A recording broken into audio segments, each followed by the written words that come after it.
Selamat datang dalam acara Bersama Pakar bersama saya Sultan Rifandi di Mata Milenial Indonesia TV. Matanya Indonesia. Pemilu 2024 sudah semakin dekat dan siapa yang akan berkontestasi menjadi teka-teki kunci. Siapa yang akan dipilih oleh masyarakat dan siapa yang akan menjadi pemenang. Bersama ini saya sudah akan mendiskusikan tema tersebut bersama dengan Letnan Jenderal Purnawirawan Dr. Munir. Assalamualaikum Pak Jenderal. Waalaikumsalam. Sehat Pak Jenderal ya? Alhamdulillah sehat. Alhamdulillah Jenderal. Mas Sultan sehat juga ya? Sehat juga Alhamdulillah Pak Jenderal. Ya. Kita akan berdiskusi Pak Jenderal terkait dengan pemilu 2024. Wah, menarik sekali. Seperti tadi saya sampaikan bahwa koalisi sudah mulai terbentuk, para kontestan-kontestan yang mulai bahasa kekiniannya mungkin caper kali Pak Jenderal ya. Ini juga sudah mulai bergeliat di berbagai media dan berbagai sosial media. Nah, pertanyaan mendasar yang ingin saya sampaikan bahwa menurut Pak Jenderal, bagaimana kemudian situasi dan kondisi 2024 yang akan datang? Silakan Pak Jenderal.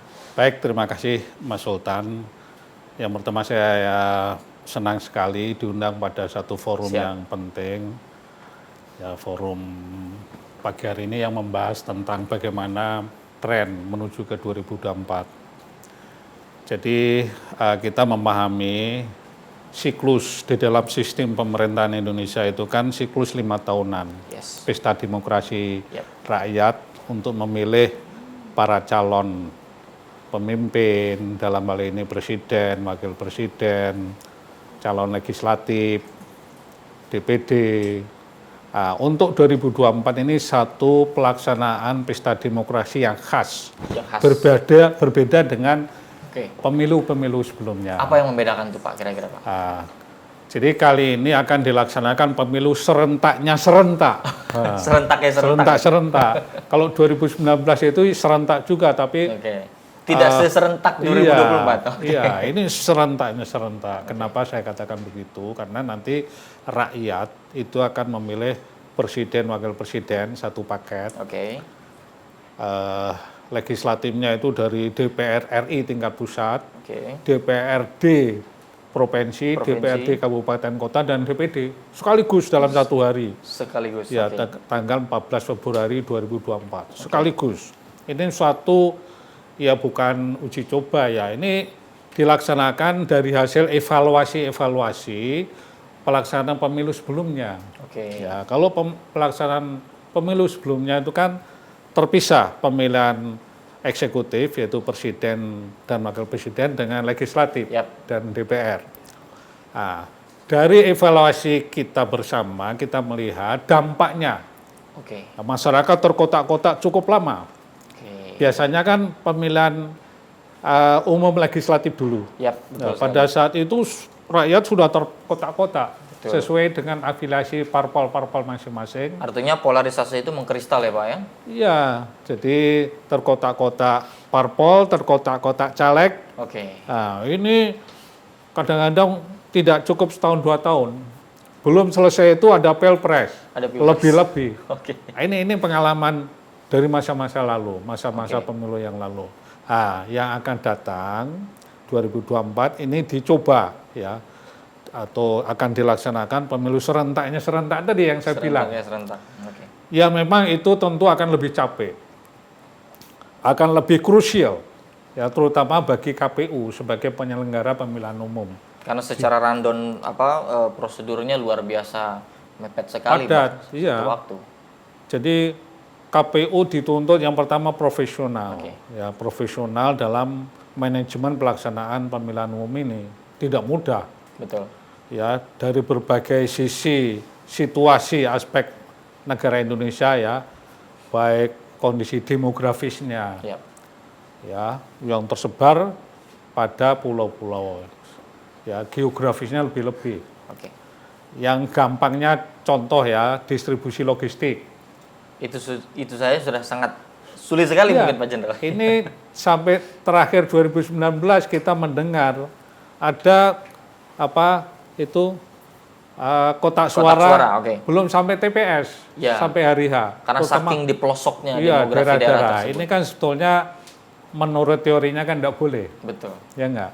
Yang namanya pemilu serentak hari H jam J Dari mulai katakanlah dibuka jam berapa sampai jam berapa ya itulah Serempak ya. serempak seharusnya. Tapi realisasinya itu banyak sekali daerah-daerah remote, ya itu sulitnya. Oke. Itu baru distribusi kotak suara saja. Iya, Oke. belum nanti proses pencoblosan. Coblosannya.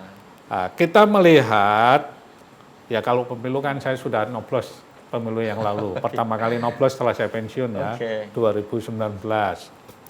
Itu lihat gambar apa yang mau ditoblos itu banyak sekali, nyari yang mau dicoblos sulit banget. Bahkan Ya, belum tentu kenal semuanya ya. iya, Jenderal, belum ya. tentu. Ya, keluarga banyak nanya ini yang mana, kok tadi saya nyoblos nggak jelas. Nah itu, ini contoh saja. Iya. Contoh ya, apalagi nanti serentak ini lebih banyak lagi. Lebih banyak foto lagi, lebih banyak nama lagi. Ini yang satu terpampang. persoalan lain ya, Oke, persoalan lain. Memang semua sistem itu ada untung ruginya. Oke. Ada untung ruginya. Dan tidak mungkin menyenangkan semuanya gitu ya. Nah, Pak Jenderal, terkait dengan 2024 ini kan memang akan ada banyak sekali faktor, indikator, sekaligus juga isu-isu yang akan bersiliweran nih Pak Jenderal terkait dengan isu ekonomi, isu agama mungkin juga kalau kita berkaca dengan pemilu-pemilu sebelumnya. Nah, menurut Pak Jenderal, isu apa yang kemudian akan lebih banyak mewarnai di 2024 sehingga memberikan dampak cukup besar bagi persaingan kontestasi 2024? baik, terima kasih Mas. Yang pertama tadi disinggung ekonomi dulu. Ekonomi, oke. Jadi itu memang kata kunci yang pertama. Oke. Ya, ini semua bisa dilaksanakan kalau negara mampu mendukung biayanya. Ya Cukup enggak? besar, bahkan Cukup sangat besar sekali ya. Oke. Kita mendengar itu untuk penyelenggaraannya itu KPU mengajukan anggaran berapa triliun. Yap. Ya enggak. Nah, kalau negara nggak punya duit atau ini kan ya sulit. Ya, apalagi ini masih sistem kalau saya anggap semi ya dengan online IT belum sepenuhnya seperti negara-negara maju yang online. Sehari toblos besok sudah bisa diketahui, ya enggak? Ya, betul. Ini membutuhkan waktu dari mulai pengumpulan suara tiap TPS, Perhitungannya. terus perhitungannya ya kita mencatat betapa persoalan ini banyak sekali terjadi ya. Dari mulai penghitungan saja tiap TPS itu kan tiap caleg, tiap parpol itu punya saksi. Ya, betul. Ya enggak? Bahkan tiap kandidat itu punya saksi. Punya saksi yang harus tanda tangan memang. Ya. Ya enggak? Kalau di situ pun sudah persoalan. Belum dari TPS nanti mengumpulkan ke tingkat kelompok apa itu KPPS atau apa itu, kecamatan, kabupaten, kota, provinsi. Itu perjalanan itu, waduh, panjang. Ya panjang belum sehingga membutuhkan waktu lama. Ya. Ini di Indonesia ya waktu yang lalu berapa bulan. Meskipun ini semua udah terjadwal. Dari mulai pencoblosan sampai dengan kecamatan, kabupaten, kota itu berapa lama. Ada jadwalnya, KPPU di sinilah yang saya bilang tadi, pertama harus profesional. Oke. Yang kedua, jujur tentu. Jujur, oke. Ya, independen lah. Ya. Bahasa Ini yang sekarang. dibutuhkan oleh masyarakat kejujuran Iya, itu ya, Pak. karena ini tugas suci, Oke. ya enggak? Rakyat memilih pemimpin Indonesia, Ya. negara yang sangat besar. Sehingga betul-betul pemimpin yang qualified lah, ya integritas dirinya kepada negara dan bangsa ini betul-betul 100%, Yap. gitu istilahnya. Oke. Tadi yang kedua Mas bilang apa? Ekonomi, terus Apakah agama juga akan mempengaruhi? jadi kalau saya perkirakan ya dari perjalanan menuju ke 2019 yang lalu terus menuju 2024, isu itu sudah sangat berkurang.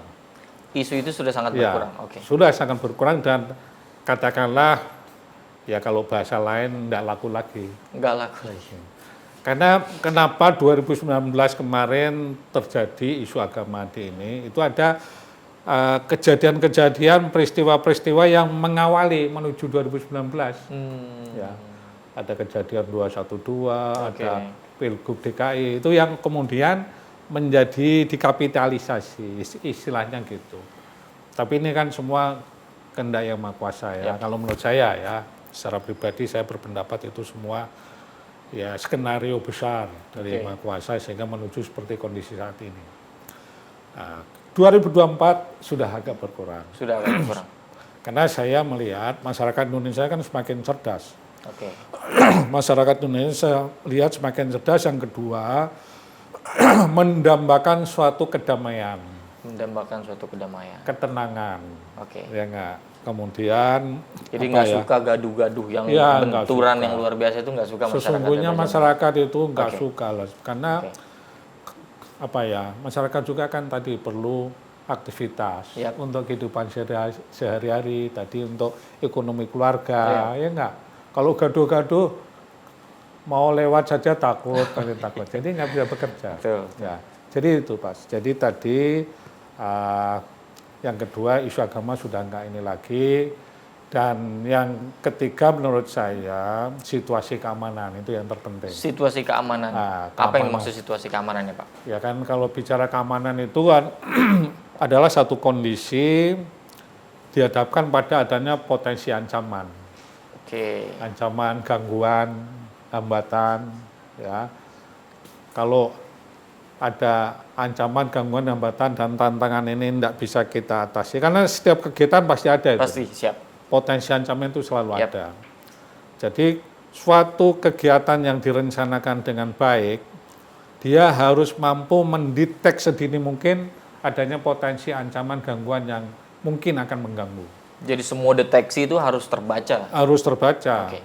karena selalu ada. Oke. Ya, karena zaman sekarang ini globalisasi apalagi itu satu masalah dengan masalah lain itu terkait. Oke. Kalau menurut bacaan Pak Jenderal yang selama ini sudah terdeteksi misalkan 2024 kira-kira apa saja gangguan dan ancamannya Pak Jenderal? Jadi tadi yang pertama dari pelaksanaan pemilu itu Pelaksanaan itu sendiri, ya. oke. Karena ini sangat kompleks. Oke, Ya. iya. Bahasa positifnya sangat komprehensif ya, Oke. kompleks. Karena besar Tapi- bangsa Indonesia itu. Ya, tetapi di dalamnya mengandung potensi gangguan ancaman tadi. Oke.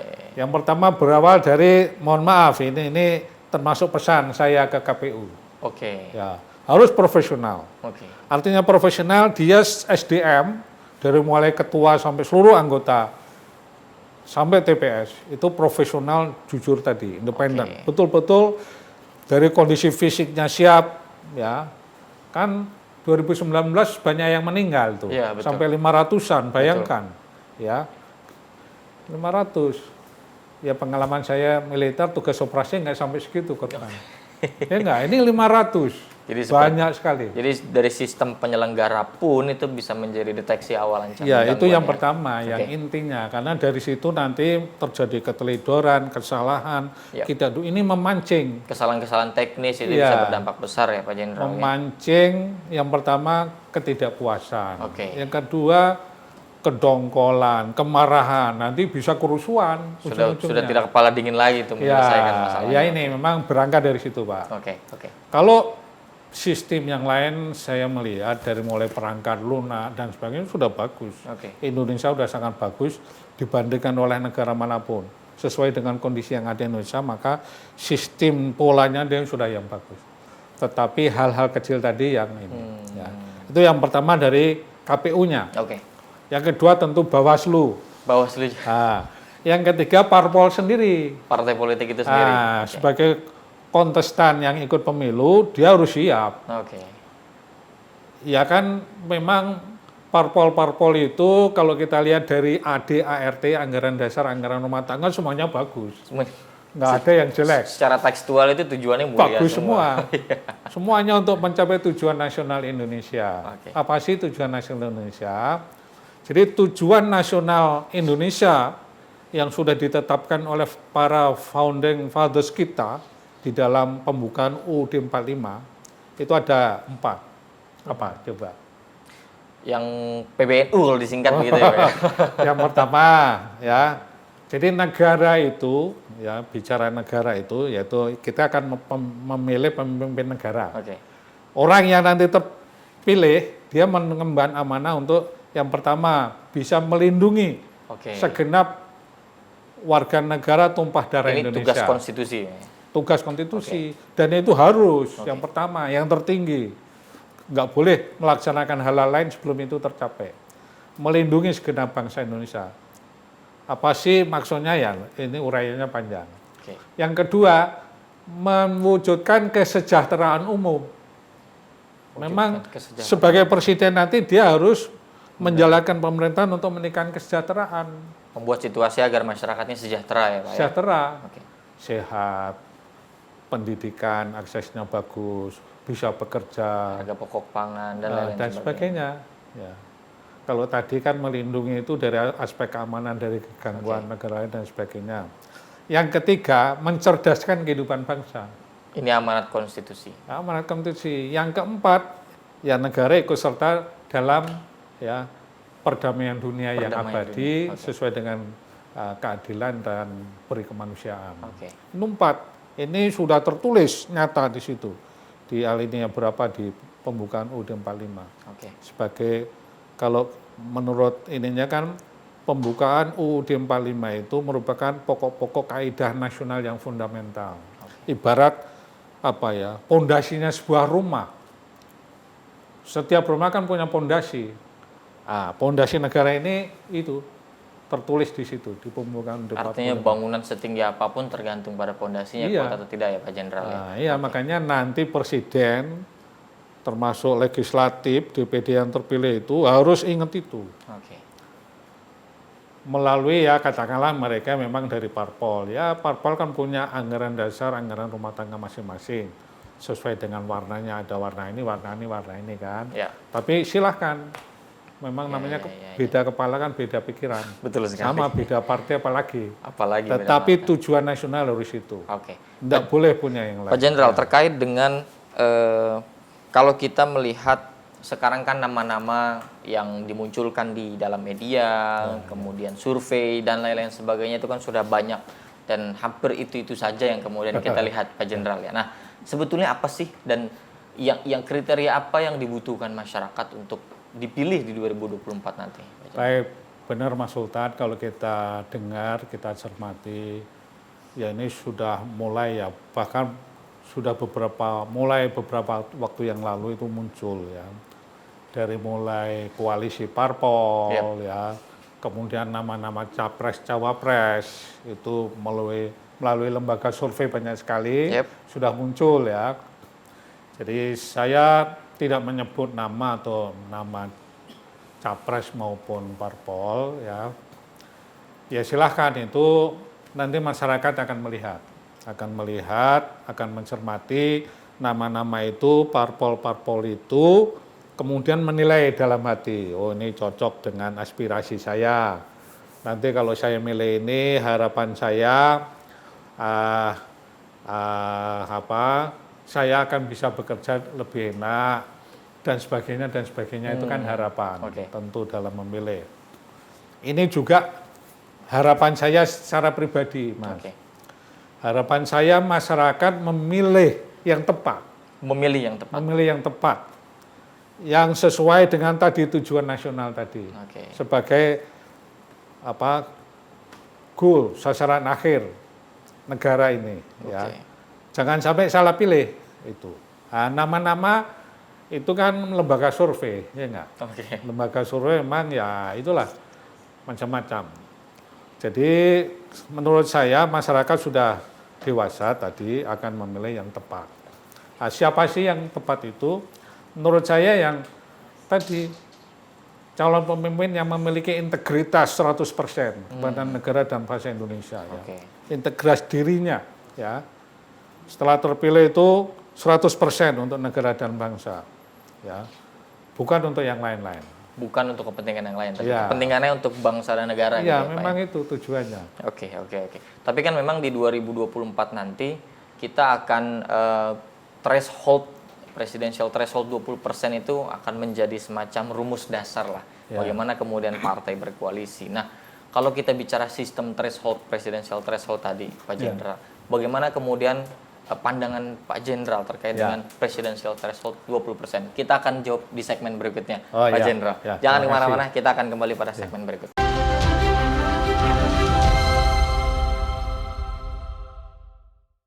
Kembali lagi bersama kami dalam acara Bersama Pakar, masih bersama dengan Pak Jenderal. Pak Jenderal, tadi sebelum break saya sempat menanyakan bahwa siapapun yang punya elektabilitas tinggi dan punya pamor yang luar biasa itu tidak akan bisa maju kalau tidak diusung oleh partai politik, dan partai politik dirumuskan pada rumus presidensial threshold 20%. Nah, bagaimana menurut Pak Jenderal terkait sistem presidensial threshold 20% ini, Pak? Baik, terima kasih Mas. Jadi kita mengenal ada presidential threshold, parliamentary threshold. Yap. Ya, kalau parliamentary threshold itu kan ambang batas bagi parpol-parpol yang bisa mendapat kursi di DPR RI. Yap.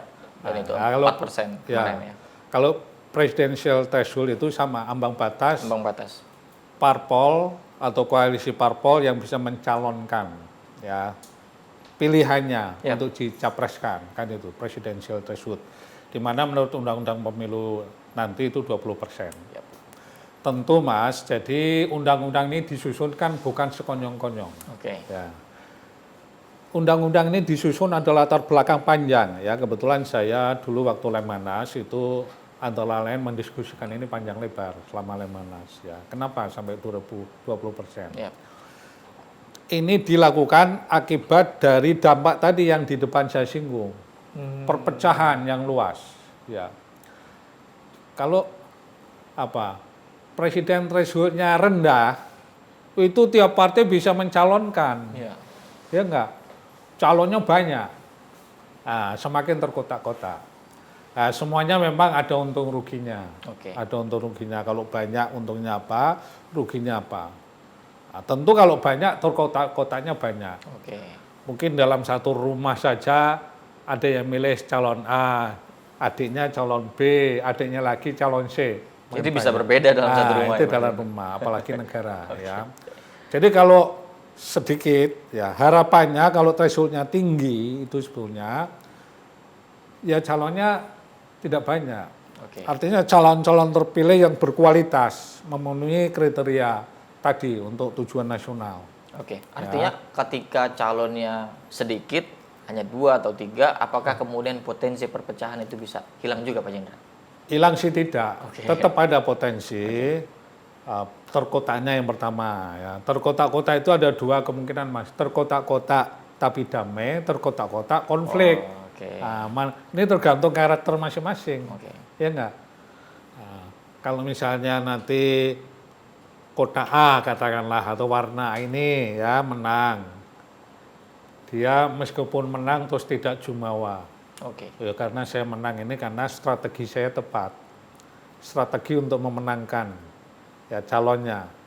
Nah, sekali lagi dalam bicara pemilu ini yang akan menang yang dia memiliki strategi yang tepat untuk mencapai kemenangan itu.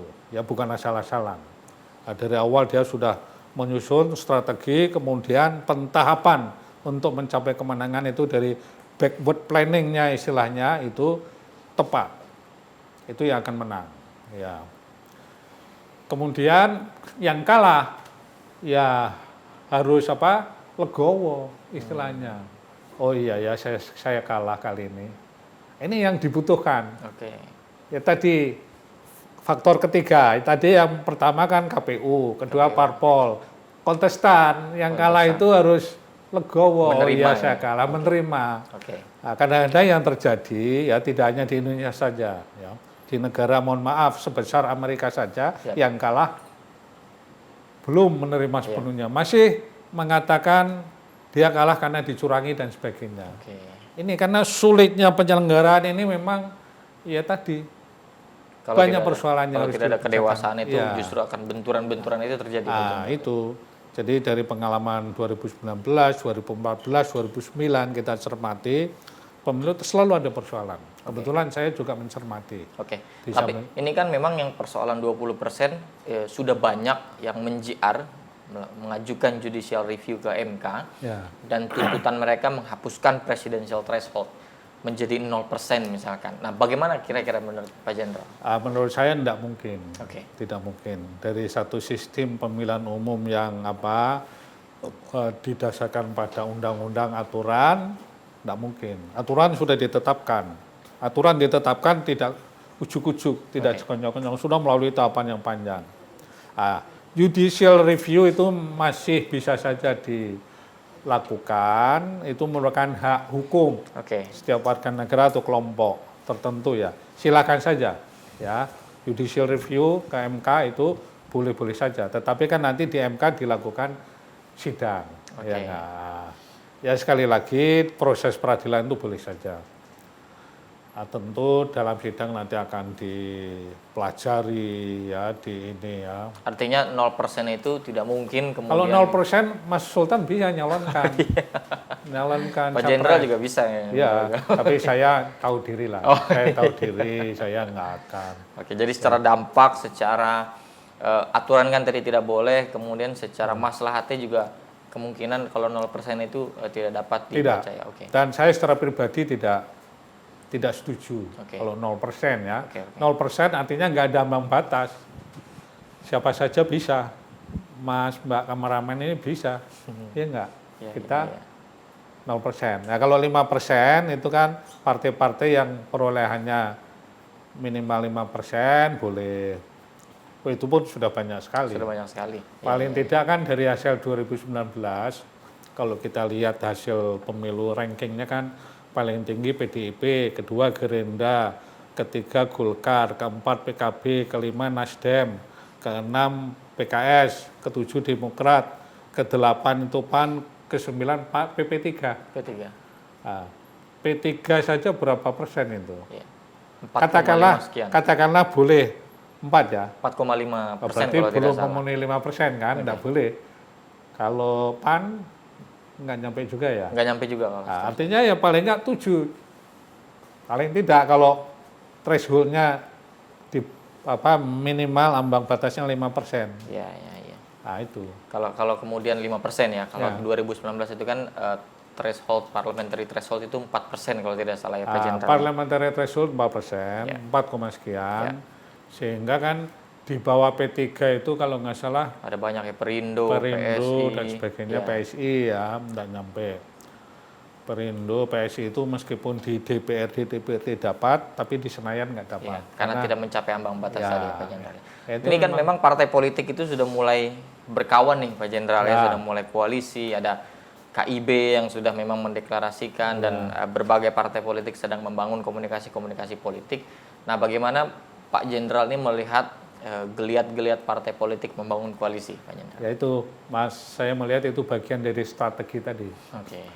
Strategi mengatur, wah ini partai saya ini 2024 paling tidak meningkat perolehan suaranya. Ya. Agar yang pertama melewati parliamentary threshold tadi, ambang batas supaya bisa dapat kursi di Senayan, kan gitu. Itu yang pertama. Yang kedua, kalau calon-calon legislatifnya yang pertama banyak yang terpilih, kan dalam penyusunan undang-undang di DPR RI itu suaranya semakin kuat. Kalau voting bisa bargainingnya kuat. Ini bargaining politiknya di DPR RI. Oke. Nah, itu. Sehingga strategi tadi untuk meningkatkan suara. Oke. Masing-masing parpol saya lihat masing-masing memiliki strategi. Yang pertama untuk menarik konstituen ya masing-masing. Ya dengan gaya masing-masing lah. Nah, itu silahkan. Kan itu. Apakah masih memungkinkan koalisi yang terbentuk ini berbasiskan ideologis? Oh kalau pertanyaannya itu saya justru berpendapat harus. Oh itu harus, oke. Harus. Ideologi apa? Ideologi Pancasila. Oh oke. Jadi harus yang pertama ideologi, tidak boleh ideologi lain. Jadi parpol Indonesia ideologinya harus Pancasila UUD 45. Oke. Itu. Apakah tapi kemudian ideologi yang saya maksudkan, apakah kemungkinan yang berbasiskan Islam mereka membuat koalisi ideologi Islam atau nasionalis semuanya koalisi? Maksudnya itu koalisi atau pengelompokan berdasarkan kesamaan ideologi. Bukan ideologi Mas. Oh, itu kalau menurut saya ya. Okay. Karena saya berpendapat ideologi itu hanya satu, Pancasila. Okay. Sebagai warga negara Indonesia ideologi hanya satu, Pancasila. Oke, berarti warna mungkin warna perjuangan tadi ya. ya. Oh, saya sama Mas Sultan mainnya sama-sama, nonton bioskop sama-sama. Oke. Oh, kita sudah chemistry-nya terbentuk, udah kita koalisi saja. Itu kira-kira begitu. Ya enggak? Nah, sekarang ini satu fenomena menurut saya ya. Kalau saya tahu yang dimaksud Mas Sultan itu, maksudnya tadi warna ya. Tapi warna itu sudah nggak lagi ini menjadi syarat mutlak. Oke. Contoh ya, contoh. Tadi Mas menyebut Islam, nasionalis dan sebagainya ya. Kalau menurut saya berpendapat sekarang nggak ada lagi kotak-kotak Islamis, Pancasila, nasionalis dan tidak ada. Karena semuanya udah sama. Oke. Hanya beda kepentingan saja, kepentingan parpol ya. Contoh ya. Oke. Contoh apa ya? Misalnya kalau dari ADART atau ini, contoh ya tadi disebut KIB, Koalisi Indonesia Bersatu, Golkar, PAN, P3. Ya. Ya. Di mana PAN dan P3 itu basisnya mirip-mirip lah ya. Oke. Nah, kemudian Golkar. Itu dari dulu ya bukan ideologi menurut saya, kepentingan tadi sebetulnya beda, sulit. Kemudian yang terakhir ini misalnya Gerindra sama PKB. Oke. Oh beda juga. PKB mirip-mirip PAN dan itu kok bisa koalisi? Oke. Karena ada satu kepentingan. Kepentingan apa itu? Kepentingan partai. Untuk tadi menarik konstituen dan sebagainya. Ini Mas. Jadi misalnya info lagi PKS, Nasdem, kemudian Demokrat. Ya. Kalau dilihat dari ADRT-nya warnanya beda. Oke. Kenapa kok mau koalisi? Karena ada kepentingan tadi. Oke. Dibangun dengan komunikasi politik. Jadi semua warna, semua azas partai yang tertuang dalam ADART itu kemungkinan tidak menjadi standar peta koalisi ya, semua berbasiskan kepentingan. Ya, kepentingan. Kadang-kadang kita terkaget-kaget, loh ini kok koalisi, loh ini. Karena bahkan kita melihat kepentingan. Di tingkat nasional berkoalisi atau tidak berkoalisi, tapi di tingkat daerah bisa berkoalisi. Itu gitu, kenyataannya Mas. Oke. Banyak kan? Iya. Dari pemilu 2019 itu tingkat nasional tidak koalisi, malahan benturan keras. Di daerah kok koalisi. Pemilihan bupati dan sebagainya kan. Ini tadi kepentingan. Kalau menurut Pak Jenderal, apakah kemudian masyarakat masih menganggap hal itu penting ketika melihat agendanya atau azasnya atau warna perjuangan dari partai politiknya? Ya, kalau menurut saya dari skop ya kepentingan nasional sebetulnya, dan kita belajar di negara maju, ya, dicontohlah Amerika saja yang bersaing hanya Demokrat, Republik hanya dua. Ya, terkotak-kotaknya ya dua warna itu. Ada sebetulnya tidak dibatasi, undang-undangnya mereka bebas, partai independen banyak. Tapi rakyat sudah dewasa dalam berdemokrasi, ngapain saya harus terkotak-kotak terlalu banyak? Udahlah saya milih ini atau ini aja. Jadi dua saja gitu ya? Itu. Kalau dulu kita kan tiga. Dulu itu Indonesia sebelum 2019 berapa? 1977 atau 78 pemilu, saya SMA kelas 3 itu hanya 3 partai. Saya udah nyoblos SMA. Sebelum masuk tentara, SMA kelas 3 saya udah nyoblos karena umur saya waktu itu sudah 18 tahun. Itu hanya ada Golkar, PDI ya, bukan PDIP, PDI saja. PDI ya, nggak ada P3. Dan P3, oke. Hanya 3 dulu partai. Ya, terkotak-kotaknya hanya itu aja. Ya, yang tetap sampai sekarang Golkar. PDI menjadi PDIP dengan proses yang panjang itu kita lihat sejarahnya. Kemudian P3 pecah menjadi banyak. Itu menjadi PKB, PAN, P3 sendiri, kemudian PBB, betul. Terus banyak itu. Terfragmentasi ya partai. Fragmentasinya keras sekali di partai-partai yang mengatasnamakan Islam. Mohon maaf Mas, sebetulnya ini salah kaprah menurut saya. Karena di PDI juga banyak Muslimnya, mayoritas Muslim juga. Di Gerindra juga banyak Muslim. Kenapa harus dikatakan dipertentangkan antara Muslim dan nasionalis? Itu Mas. Jadi memang masyarakat sudah tidak terlalu melihat atau menjadikan itu semua standar ya, Pak Jenderal. Pak Jenderal, dalam 2019 itu kan pemilunya memiliki petahana dalam kontestan ya, Pak Jokowi sebagai petahana pada kala itu. Nah nanti kan di 2024 ini tidak ada petahana. Ya, Artinya tidak ada yang kemudian mendapatkan keuntungan elektoral dari tingkat kepuasan ke Pak Jokowi karena memang semuanya start dari nol semua. Nah, itu bagaimana kemudian apakah tetap PDIP akan mendapatkan keuntungan elektoral karena memang Pak Jokowi tingkat kepuasannya tinggi atau semua akan mengalir secara abu-abu saja? Kita akan bahas di segmen berikutnya, Pak Jenderal. iya. Jangan kemana-mana, kita akan kembali pada segmen berikutnya.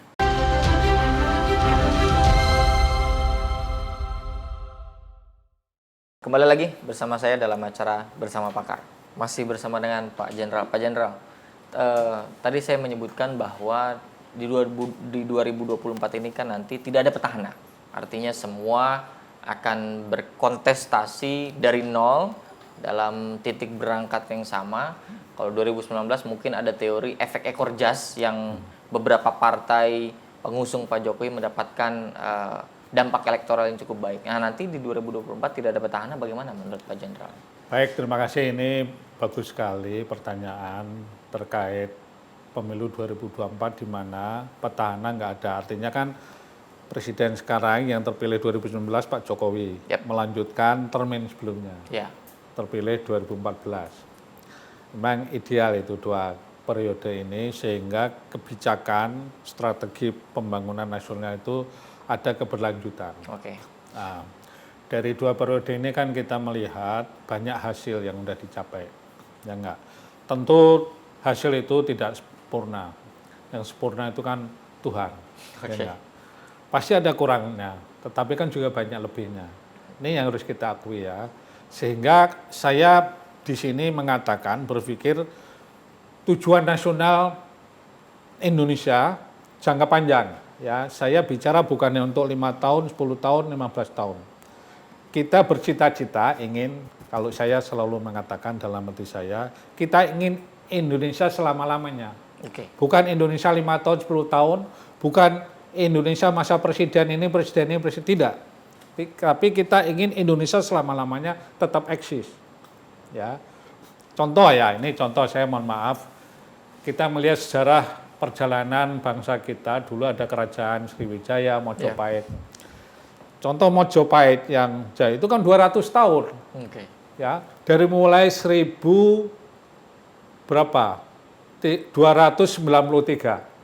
sampai 1400 sampai 1500 yang bergeser ke kerajaan Demak ya, karena Demak kan anaknya Majapahit. Jadi itu 2 abad pas 200 tahun. Kita baru merayakan kemerdekaan baru berapa tahun? Belum ada 100 juga belum ada. Nah, jadi kita ingin Indonesia melebihi Majapahit selama-lamanya. Nah, sehingga saya di sini perspektif pemikiran saya itu selama-lamanya. Sehingga sistem pemerintahan yang dibangun dalam ini termasuk pemilihan umum itu harus mengarah ke sana. Ya. Jadi siapapun orang yang berganti, tapi keberlanjutan itu harus keberlanjutan. Jadi soal tadi petahana ya memang itu sistem, memang harus diganti. Negara sebesar Mojopahit pun harus berganti. Ya enggak? Enggak ada yang abadi manusia itu. Tetapi ganti yang dengan sistem dan suasana, situasi, kondisi yang baik. Tidak justru kontraproduktif. Kita mengharapkan nanti pengganti Pak Jokowi itu ya bisa melihat hal-hal yang positif yang sudah dibangun Pak Jokowi itu dilanjutkan.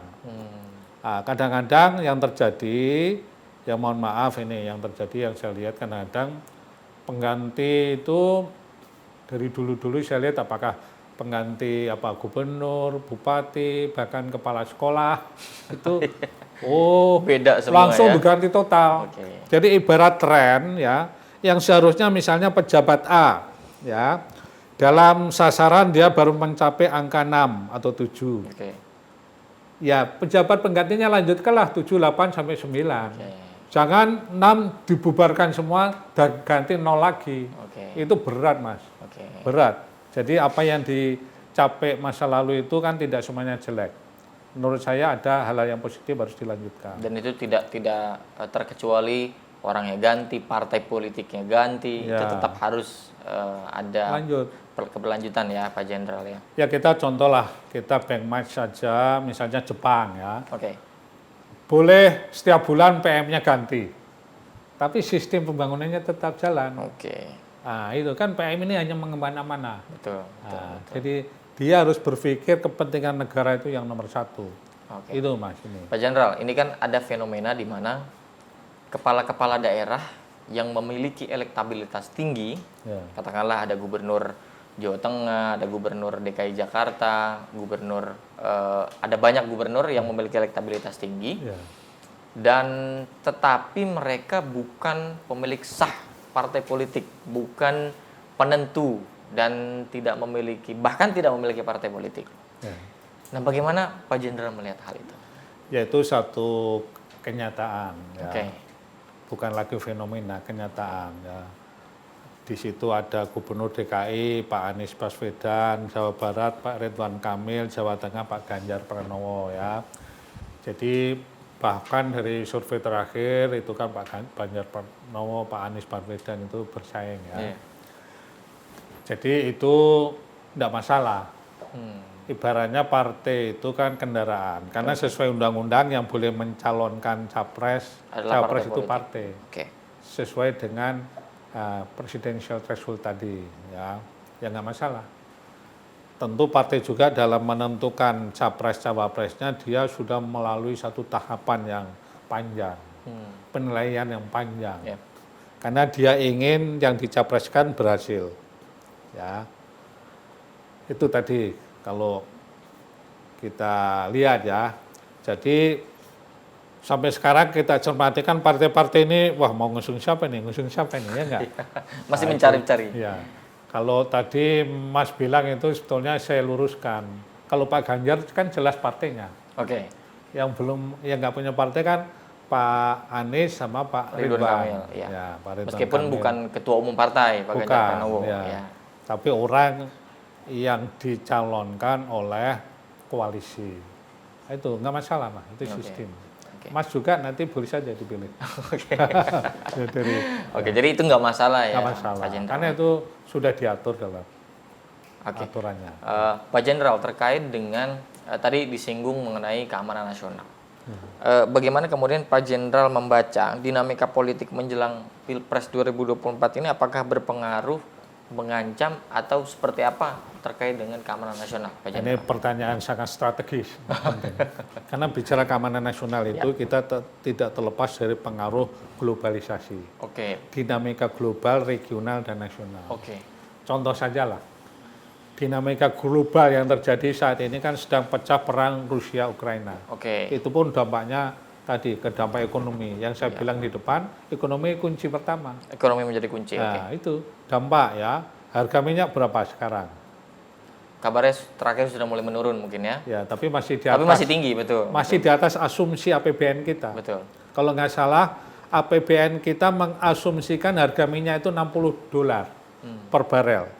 Waktu itu sempat sampai $120. Oke. Turun $100 lah kira-kira, mungkin sekarang di bawah 100, tapi masih di atas 60. Artinya apa? Negara itu harus mensubsidi ya, sektor migas saja itu ratusan triliun. Di atas 200 triliun. Jadi berat sekali ya. Jadi dari kita beli misalnya, karena kita masih impor Mas, sudah impor ya. Jadi kita kalau nggak salah impor migas itu 800.000 barel. Oke. Karena produksi kita itu hanya sekitar 720.000 barel. Ya. Kebutuhan 1,6 juta. Berarti separuhnya. Separuhnya. Nah, artinya kita beli migas dari pasar global. Oke. Nah, diolah di dalam negeri, dijual pasar dalam negeri. Ya, harga berapa itu 1 liter? Hanya berapa itu? Sekitar 10 ribuan. Tidak ada gap average ya. Oke. Padahal harga pasar seharusnya 40 ribuan. Oke. Nah, pemerintah mensubsidi berapa? Oke. Nah, itu kira-kira hitungan ekonomi kira-kira Iya, itu. iya. Jadi berat. Nah, ini dampak perang Rusia Ukraina. Ukraina ini contoh. Jadi bicara keamanan nasional tadi, kan zaman sekarang ini kan para ahli memberi ciri dinamika lingkungan strategis itu VUCA, ya, volatile, uncertainty, complex, and ambigu. Oh, Nah, VUCA. jadi VUCA. Jadi itu situasi dinamika ini sudah nggak bisa dipisahkan. Nggak bisa dipisahkan. Tadi bicara keamanan nasional, dampak itu. Kemudian regional, ya ada isu konflik Laut Cina Selatan. Oke, itu berpengaruh juga berarti Pak Jenderal. Berpengaruh. Sebelumnya perang dagang, Oke. ya, World Trade War antara Cina Amerika. Selalu dikatakan yang perang Cina Amerika, tapi kita kenapa kena dampak? Ya karena memang perdagangan itu sudah saling kait mengkait, Ya. dan tidak bisa dipisahkan. Nah, bicara keamanan nasional sama, Mas. Oke. Jadi ada isu global, ya, sebelumnya isu Afghanistan, Timur Tengah, Arab Israel, Israel Palestina, terus sekarang perang Ukraina, terus isu Myanmar. Oke, Nah, Myanmar. sekarang kemarin Sri Lanka karena utang, Ya. kita nggak bisa bayar utangnya waktu itu. Nah, ini, jadi kita penting mengambil pelajaran dari dinamika itu, Mas. Oke, artinya ada banyak sekali faktor yang akan mempengaruhi, termasuk keamanan nasional juga ya. Ujung-ujungnya keamanan. Ujung-ujungnya Sisi keamanan hidup kan dua, security, keamanan, tanda petik itu keamanan nasional. Keamanan nasional. Oke. Kemudian prosperity. Tadi saya singgung tujuan nasional itu dua sebetulnya intinya tadi, kesejahteraan, ya, prosperity, sehat. Kesejahteraan itu kan pertama sehat, makan cukup, sandang cukup, papan, tempat tinggal cukup, ya kita berteduh untuk tidur dan sebagainya cukup, ada lah. Nah, itu. Kemudian keamanan, kita mau kemana-mana tidak ada gangguan, itu kan keamanan, ya enggak? Jadi itu intinya, Mas. Rasa hilang dari rasa lapar, hilang dari rasa takut, kira-kira. Jadi keamanan dan kesejahteraan itu ibarat ini, kalau ini mata uang logam, dua sisi yang nggak bisa dipisahkan. Yang satu gambar kesejahteraan, satu gambar keamanan, nggak bisa dipisahkan. Ya. Dan Itu. keamanan nasional itu kan mungkin ada porsi dan lebih besar negara yang menciptakan, tapi masyarakat apakah kemudian bisa berkontribusi untuk melangsungkan atau mengimplementasikan prinsip-prinsip keamanan nasional? Justru itu menurut saya justru masyarakat dulu. Justru masyarakat dulu. Yang menentukan pertama masyarakat, rakyat. Melalui apa? Melalui pemilu. Oke. Pilihlah calon-calon yang tepat. Oke. Jangan asal-asalan. Oke. Nah, kalau dia salah, nanti pemimpin yang dipilih salah, carut-marut negara ini. Carut-marut negara. Nah, dia pimpin negara sak mau-maunya sendiri. Oke. Nah, misalnya, ya enggak. Nah, ini, jadi kalau Mas tadi bilang itu, menurut pendapat saya justru masyarakat dulu. Pemerintah itu kan amanah sesuai undang-undang yang sudah ditetapkan. Di kantongnya itu setiap pemimpin harus ada UUD 45 di kantong ini. Kalau ini saya salah nggak nih membuat undang-undang? Saya menjalankan kegiatan ini sesuai konstitusi nggak? Oke. Nah, itu kira-kira. Justru masyarakat menjadi tonggak terdepan Tonggak ya. pertama. Oke. Untuk itu saya juga dalam forum ini memesankan, pilihlah yang tepat, Pilihlah yang tepat. jangan yang salah. Oke. Bukan yang salah, maksud saya kan kita sering mendengar istilah apa, serangan fajar. Serangan fajar. Politik uang. Nah, itu jangan gara-gara misalnya apa, yang merah, yang biru. Tapi gimana kalau menurut Pak Jenderal terkait dengan mengikiskan politik uang di Indonesia? Ya itu kesadaran masyarakat. Inilah tugas parpol untuk memberikan pembelajaran pendidikan masyarakat. Kamu ikut saya, partai saya itu bukan karena saya ngasih uang kamu. Tapi memang partai saya ini kita bentuk untuk mencapai tujuan nasional. Nah, itu yang pertama. Yang kedua, ini pesan saya ke parpol. Bentuklah kader-kader yang berkualitas. Jangan kader-kader yang gara-gara punya uang banyak dan sebagainya, dia diutamakan. Padahal kualitasnya ya nggak jelas. Mohon maaf ya, mohon maaf. Jadi yang kadernya betul-betul kualitas, sehingga kalau kadernya kualitas, ya itu partai itu akan kualitas. Oke, jadi siapa yang memberikan pilihan itulah yang kemudian menentukan kualitas Ya, di menurut masyarakat saya ya, itu, ya. Pak Jenderal ya. Jadi memang itu, Mas. Jadi ini memang tidak mudah. Saya mudah mengatakan itu, tetapi realitanya pelaksanaannya tidak mudah. Kenapa? Karena ini sudah berjalan lama, ada hal-hal itu saya cermati berjalan, ya sudah lama. Jadi untuk memberi pemahaman itu perlu waktu. Oke. dari mulai anak-anak TK, SD, SMP, SMA, lingkungan kecil, keluarga itu diberikan semacam pembelajaran itu. Ya. Harus sedini mungkin ya diberikan pemahaman Pak Jenderal. Ya, saya dulu dinas kan di Angkatan Darat itu 35 tahun ya. Oke. Dari Letnan 2 sampai Letnan Jenderal sampai Wakasat, Pangkostrat ya. Itu seakan-akan tabu bicara politik. Oh. Sekarang kan udah pensiun, saya bisa ngomong gini. Nah, saya nggak masalah karena niat tekad saya positif untuk negara dan bangsa, mencurahkan apa yang ada di otak saya, pikiran saya untuk kebaikan negara dan bangsa Indonesia yang saya cintai. Oke. Itu. Jadi kepentingan apapun itu harus di bawah dari kepentingan bangsa dan negara, Pak Jenderal. Iya. Nah, itu Mas. Jadi tadi itu sehingga ke depan ya kalau kita kan menuju 100 tahun kemerdekaan, tadi Mas bilang kita kan belum 100 tahun. Betul.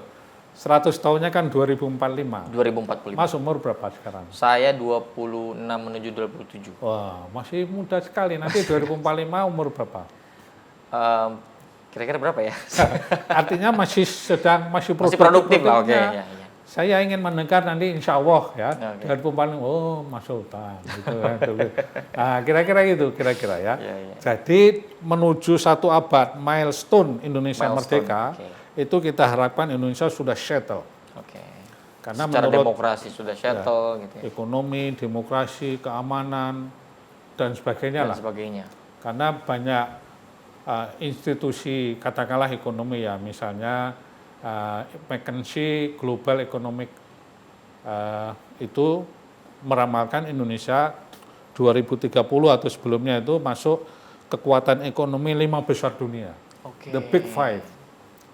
Jadi waktu itu diramalkan sekitar tahun 2010-2012 ada satu kajian mereka yang meneliti ya dari tren pertumbuhan Indonesia waktu itu, maka kalau itu terus bisa dipertahankan maka ekonomi kita Akan menjadi 5 besar. 5 besar. Oke. Nah, ini memang bertahap kita udah nyampe, makanya kita masuk anggota G20. G20. Artinya kita PDB kita sudah masuk kelompok 20 besar. Oke. Dan itu kabar yang sangat baik ya Pak Jenderal ya untuk memapankan milestone 2045 tadi. Nah, itu maksud saya. Jadi 20 besar ekonomi dunia. Oke. Apa sih PDB-nya? Produk domestik bruto, hasil kotor tapi. Oke. Belum income per kapita. Oke. Kan kita produknya PDB-nya besar tapi income-nya masih kecil. Oke. Karena kita penduduk 270-an juta. Oke. Jadi hasil yang besar dibagi rata-rata tadi jadi kecil. Iya, iya, iya. Kalau seperti Singapura, Arab Saudi, penghasilan besar, penduduk sedikit, Oke. income-nya besar. Income besar. Nah, ini problem lain lah. Oke, itu hitungan ekonomi yang sangat berdampak juga Dan untuk nanti masyarakat. perlu diskusi khusus tentang demografi itu. Nanti temanya sendiri kalau itu Iya, kira-kira iya, ekonomi. boleh. Pak Jenderal, terakhir ini kan tadi Pak Jenderal mengatakan bahwa masyarakat sebagai tonggak utama untuk menciptakan satu bentuk keamanan nasional. Ya. Nah, mungkin bisa memberikan pesan kepada seluruh masyarakat yang ada di Indonesia. Ya. Mungkin 2024 masih setahun 2 tahun ke depan, tapi kesadaran itu harus kita pupuk dari sekarang agar betul-betul kontestasi secara berdamai. Silakan, Pak Jenderal. Baik, kalau pesan saya bagi masyarakat ya, saya berpesan. Yang pertama bagi saya sendiri yang pertama, yang kedua bagi bapak-bapak, ibu-ibu, saudara sekalian dalam memilih calon-calon legislatifnya, calon presidennya itu betul-betul pilihlah yang tepat. Tadi yang saya singgung yang tepat. Kata tepat ini kan konotasinya luas sekali dan mendalam gitu. Harus berkualitas orangnya. Oh ini bapak ini kalau atau ibu ini kalau nanti saya pilih dia akan betul-betul menjalankan amanah saya, amanah rakyat dengan baik, sesuai dengan tujuan nasional. Itu yang pertama. Nah, yang kedua kadang-kadang memang banyak gangguan ya di kampung-kampung ya, bahkan tidak hanya di kampung, di kota-kota. Di kota-kota kan, bicara kota di Indonesia ini kan di bagian kota itu ada sisi lubang-lubang tikus juga. Ya, itu. Nah, disitulah kadang-kadang di situ ada ya memang kadang-kadang parpol atau caleg untuk berhasil itu dia dengan berbagai cara. Nah, itu masyarakat, warga masyarakat jangan terpengaruh Misalnya dia sudah punya pilihan A, kemudian dipengaruhi dan sebagainya. Ya, tetapkan dalam hati, oh ini mantap gitu. Udah, itu aja sebenarnya kuncinya. Nah, untuk itu memang masyarakat, ya kan kalau kita lihat ini sekian persen nanti pemilu 2024 itu pemilihnya milenial. Oke, anak muda. Nah, saya harapkan masyarakat dalam kurung anak muda tadi, belajarlah sedikit pemahaman politik. Oke. Jangan politik dianggap hal yang tabu. Oke. Ya, jangan. Karena justru nanti dia akan mendapat pekerjaan yang mudah, akan mencapai kesejahteraan yang baik itu dengan melalui politik. Oke, jadi jangan dianggap tabu bicara tentang politik Jangan itu, Pak Jenderal. tabu Oke. atau bahkan ini. Ya sedikit-sedikit ternyata paling tidak tahu sistem pemilihan umum. Oke. Di Indonesia itu tiap 5 tahun, siklus 5 tahunan. Oke. Kalau Amerika kan 4 tahun, Ya. kita 5 tahun. Oke. Oh nanti tiap ini 2004 nanti memilih, nanti 2029, 2034 dan selanjutnya. Ya. Oh kalau gitu saya harus gini. Oke, jadi pendalaman politik itu harus akrab dengan anak muda juga ya, Ya, Pak Jenderal. anak ya? muda Baik. itu perlu. Jadi, kemudian yang kedua, ya memang perlu pelajaran politik, tetapi sesama kawan jangan konflik. Oke.